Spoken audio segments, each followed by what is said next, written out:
29th of February 2022. The parents of Cleo Smith have given a tell-all interview. Cleo got onto the phone. She's like, hi, mummy.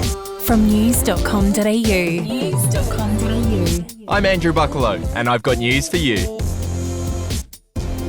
Well, after weeks of promos, Channel 9 finally aired its tell-all interview with Cleo Smith's mum and stepdad on 60 Minutes on the weekend. If you missed it, they spoke about Cleo's abduction, their elation after she was found by police 18 days after being taken, and what effect the horrific ordeal has had on the 4-year-old. Yeah, she hates doors being shut. Yeah, still to this day. Like, the first week, it was probably the worst. We had to have all the doors open, all the lights on, for her to go to sleep. And even then, she would wake up screaming. It was nightmare after nightmare, after being through the nightmare, really. The 60 Minutes interview was part of a $2 million deal that Cleo's parents signed with Channel 9, which also saw them appear on The Today Show and some 9-owned radio stations. Now, the staggering amount of money is the latest example of chequebook journalism in Australia, which is basically the practice of media companies paying for interviews. Some people think it's unethical, others don't see a problem with it. In today's episode, we'll find out how the business actually works when we chat to the man who brokers all the big interview deals, and he'll tell us about a huge multi-million-dollar deal he put together for the Beaconsfield miners, only for them to reject it. Joining me now is Max Markson. He runs Marks & Sparks, which is a publicity, celebrity management and events company. If there's been a big interview deal in Australia, chances are Max had a hand in it, okay? In fact, he was the person who set up the $2 million deal between Cleo Smith's parents and Channel 9. Max, what can you tell me about that arrangement? Well, I can't tell you anything, actually, because I'm bound by confidentiality in the contract. So as much as I'd love to discuss it, I can't. But thanks for asking me, though. I had a feeling you'd say that. So let's start with a general chat about how these deals work, and then we'll get into some specific deals that you've worked on in the past. So how does the process begin? I imagine when there's someone who's in the news that you know everyone is going to want to chat to. How does it start? I mean, do you approach them or do they approach you? Normally people approach me. I don't normally go chasing for the story. A lot of the time I might not even be aware of the story. And then when I'm made aware of it and people ask me, can you look after this person? I say, sure, because I charge a 20% commission.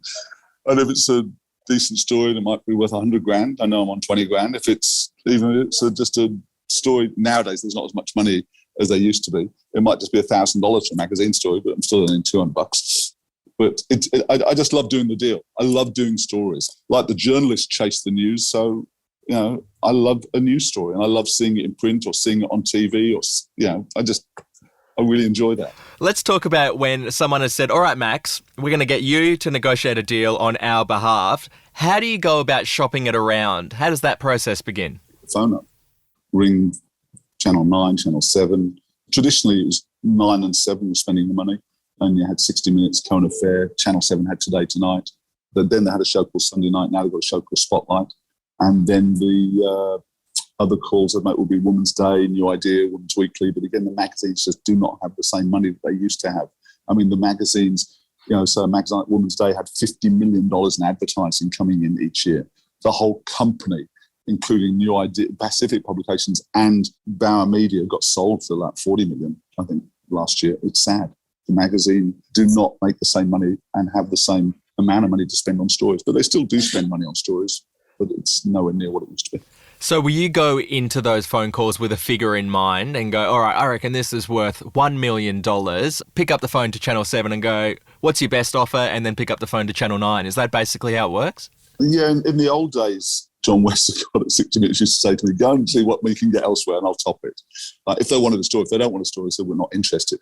And I always say that the market will tell you what the story's worth. I mean, I might think the story's worth $500,000, but if I'm only getting offered 50 grand, it obviously isn't, right?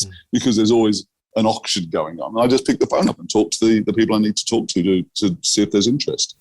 And it's not just big interviews that you shop around, is it? It could be something as small as someone who's filmed an amazing video on their phone of something that's newsworthy. Well, that's one of the biggest deals I did. I got $250,000 in the first week for them. Was a guy called Michael Holmes, who was a skydiver You could Google Michael Holmes skydiver. But I say he's the man who fell to earth and lived. And he jumped out of his plane. It's incredible footage, this. He jumped out of his plane and he had 2 parachutes, done over 10,000 jumps. He taught people how to jump out of planes and skydive. So he jumps out, his first parachute fails to open, his second parachute fails to open, and he plummets 2 miles, bang, and lives. He landed in a blackberry bush.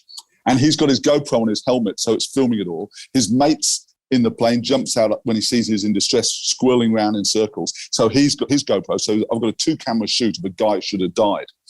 And this happened in December 2006. And I got a call from a friend of mine in America on American TV late January saying, you need to look after this guy. So he put me in contact with him. I rang the guy up. He was in hospital still. And I said, I can get you money for this. And not that I'd seen the footage, but he'd sent it to me and I looked at it. And so then I finished up doing a deal where I did a deal on this one day. So I sold the story for print for the Mail on Sunday on the Sunday.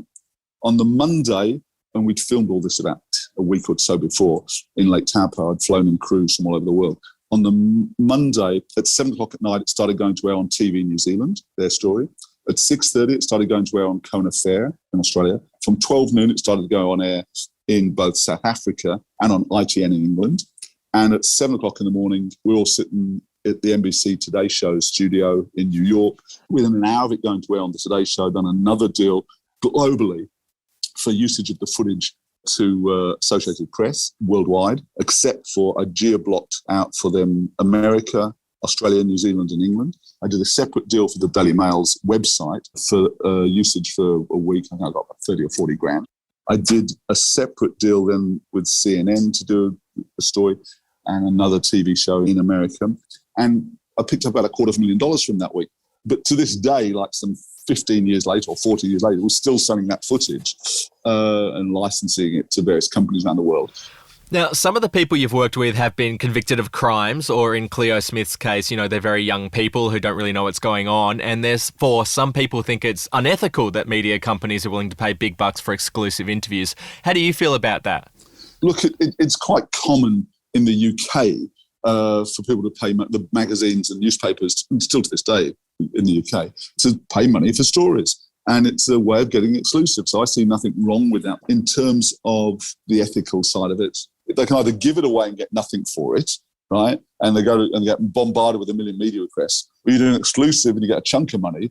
And some of this money is life-changing money. You do an interview and do some filming for a day, you get more money than the average person earns in a year or 2 years sometimes. So it's a serious amount of money. So there's no point in complaining about it.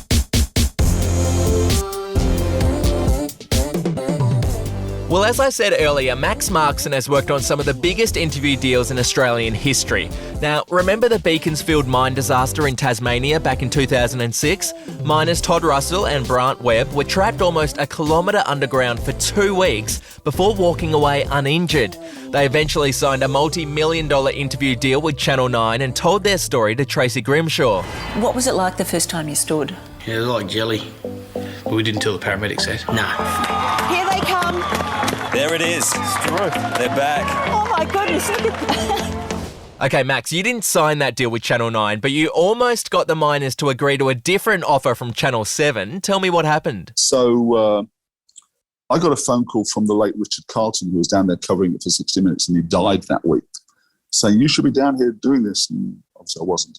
I was doing at the time work for New Idea magazine, and they wanted the story, and I got a phone call saying, here's a $2 million offer from the 7 network. So New Idea were putting in $500,000, Channel 7 was putting $1 million, and the Kerry Stokes owned a company called Caterpillar Tractors. They were putting in $500,000 for the miners to come and tour the mines and talk to their staff. So it was $2 million. So I said, okay, I'll go down and take the offer.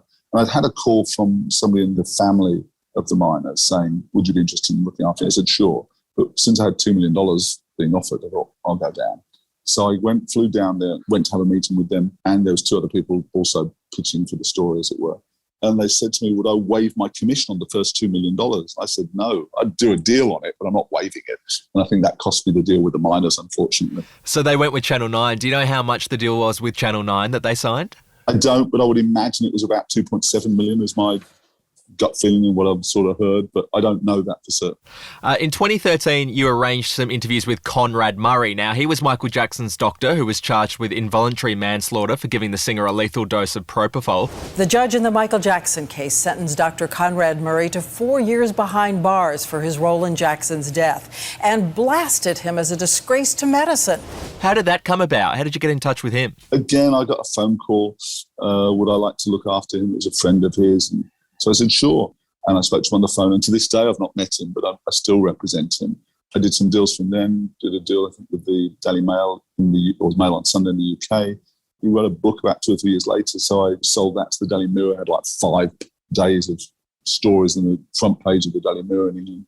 And then also, did his media all around the world. We just did interviews everywhere. Not paid, just to promote the book. So still speak to him today and do stuff. And then the most recent big one, apart from Cleo Smith, was 2021. You arranged some interviews with Thomas Markle Sr. Now, he's Meghan Markle's dad. What sort of a deal did you put together for him? I just organised 60 Minutes here in Australia. In a 60 Minutes world exclusive. Do you think she still loves you? I haven't spoken to her since 2 days before they got married. Thomas Markle has a change of heart. I made one dumb mistake. Now, his desperate plea to be forgiven. I'll be very disappointed that I don't get to hold my granddaughter. And I did another interview with Channel 9, and then also for Sunrise, we did an interview there. And that came about because a couple of years ago, somebody put me in contact with Thomas Markle Jr., so I've become friends with him, and he put me on to his dad, and because every time he was doing interviews, he was getting slammed by people. And we gave them a more sympathetic hearing, as it were. When you sign these deals, like for someone like Thomas Markle Sr., is part of the contract with the network sometimes you will give them a favourable interview? No, never. I just leave it open. Whatever they want to do, they do. I never try and control the interview in any way, shape or form. I'm just very much of the opinion most of the time if you do an interview, or if a journalist, media do interviews, 95% of the time it's going to be a positive interview. I don't believe that journalists go into an interview trying to put the knife into someone. They're just trying to get the story. I'm not saying that some journalists don't, but it's very rare. Most of the time, a journalist or a media organisation just wants to tell the story. Is there a deal that you missed out on that really haunts you to this day? No. Although Duncan Armstrong, the Olympic gold medal swimmer, once said, you should be managing this guy. He was 16 at the time. I don't know if you've heard of Kieran Perkins. I really don't chase the deals. Most of the time, they come to me, and if someone rings me up, I always answer the phone, I always talk to people. And if anybody's got a story out there, give me a call, 0412 501 601. Okay, we're going to take a look now at the most infamous examples of chequebook journalism in Australia. Here to run us through them is news.com.au Sam Clench. Clenchy, what's first? Well, the interview that's considered the beginning of chequebook journalism in this country is Lindy Chamberlain's tell-all with Channel 9. For those who aren't familiar with the story, Lindy Chamberlain was accused of killing her 9-week-old daughter, Azaria, while camping at Uluru in 1980. She claimed that her daughter was taken by a dingo, but a court disagreed and she was sent to prison. Lindy was released in 1986 after a piece of Azaria's clothing was found near a dingo den. Now, when she got out of prison, Lindy was in a lot of debt and agreed to a sit-down interview with Ray Martin for 60 minutes, and she was paid a rumoured $250,000. Here's some of that interview. Well, let me ask you face-to-face what every Australian would ask you. Did you kill Azaria? No way. I love that little girl. Yeah, I believe that on the 20th anniversary of Azaria's death, Lindy Chamberlain actually sat down with Channel 9 again and did another interview with 60 Minutes and got another $250,000. So she's obviously got a close relationship with 9. What's another example of chequebook journalism, Clenchy? Well, remember the Thredbo landslide disaster in 1997? 18 people died there in that tragedy, but thankfully there was one survivor. An amazing story of survival from Thredbo today. 30-year-old ski instructor Stuart Diver pulled from the disaster site alive. It's a miracle no one dared hope for. Stuart was buried for 66 hours under tons of rubble. As you can imagine, everyone wanted an exclusive interview with Stuart Diver about his miraculous survival. In the end, he was reportedly paid $250,000 by Channel 7 for a TV interview and was also paid by Women's Weekly for a print interview. And I'm not sure if this was part of the deal with Channel 7 as well, but he actually ended up being a commentator for the network for for the Winter Olympics in 1998. Oh, well, that's a bit random. Landslide survivor to Winter Olympics commentator. But hey, good on him, I guess. Got another example for me, Clenchy? Let's chat about Chappelle Corby. She spent 9 years in an Indonesian prison after being found guilty of importing 4.2 kilograms of cannabis into Bali. When she was released in 2014, there was a massive bidding war for an interview. There were rumours Channel 7 paid her $2 million, but the interview never eventuated. And that's probably because of a piece of legislation called the Proceeds of Crime Act, which was established to prevent criminals from profiting from their life of crime. It basically means the government can claim any money that convicted criminals are paid for interviews. Chappelle did do an interview with Woman's Day in 2018, for which she was allegedly paid just under $20,000, but she did not speak about her time in prison during that interview, which is probably why the money wasn't taken away from her under the Proceeds of Crime Act. Yeah, she's certainly become more media-friendly in the last couple of years. I've seen Chappelle Corby on Dancing with the Stars. She's been on SAS Australia on Channel 7. She'll probably be hosting Sunrise soon, who knows? All right, we're running out of time here, Clenchy. Any others worth a mention? Yes, Douglas Wood is an Australian engineer who was held hostage in Iraq for almost 50 days. He did a tell-all interview with Sandra Sully on Channel 10 in 2005 and was paid $400,000. Ooh. Former Australian Prime Minister Bob Hawke pocketed several hundred thousands of dollars in the mid-90s when he spoke to Woman's Day and 60 Minutes about leaving his wife Hazel for another woman. It was actually Max Markson who organised that. Mm-hmm. And finally, Barnaby Joyce, who's been in the news again quite a lot lately, was paid $150,000 for a sit-down interview with Channel 7 in 2018. That interview was all about the scandalous revelation that Barnaby had an affair with one of his staffers, Vicky Campion, and had left his wife to have a baby with her. Mr. Joyce was slammed for doing the paid interview, but he justified it by saying the media was profiting off his personal life. We tried for privacy. And the last fortnight, we've had drones over our house. We've had paparazzi waiting for us outside Armidale Airport. We've had people following us to Uralla. We tried just burning this out, and that didn't work. Okay, there you go, Clenchy. Thanks for running us through those famous examples of checkbook journalism. Thanks, Bucky. Well, before I let you go, I just wanted to mention that we've never actually paid for an interview on I've Got News for You, okay? I mean, we're not ethically opposed to it or anything. We're just a little bit poor. Okay. Well, thanks for listening. I'll catch you later.